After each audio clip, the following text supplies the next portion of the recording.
if a product sells a generic product in Amazon, how to improve this product and how to launch this product in your brand. So let's get started. This product sells a generic product in Amazon UAE. So look at this. The review is killer 3.8. So this means this review is very great and customer are satisfied from this product. So the sale 50 plus about in first month this product. So if you look the product blueprint only is a 3 blueprint. It's not in professional. And if the cell ring, this cell ring is really well and it is a high is a 4324.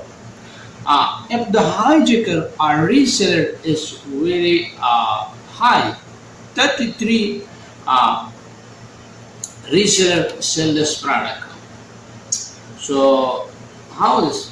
One is sell is 12 and another one is still 13 and 15 and even is 22, 23. So how to improve this product? So click review and review inside.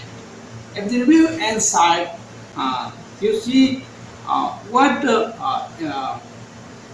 type of issue the customer faces is why customer aren't satisfied from this product. So what I so copy the customer review and a sales reform and a sell and analysis over this review. So solve this issue and before launch this product in the market. So how can I improve this product? Hey, this is my product. The customer faces this like issue. We don't need it. This like issue in our product and we need to improve my product very well. So I hope आपको हमारी video पसंद आए, like subscribe, thank you very much.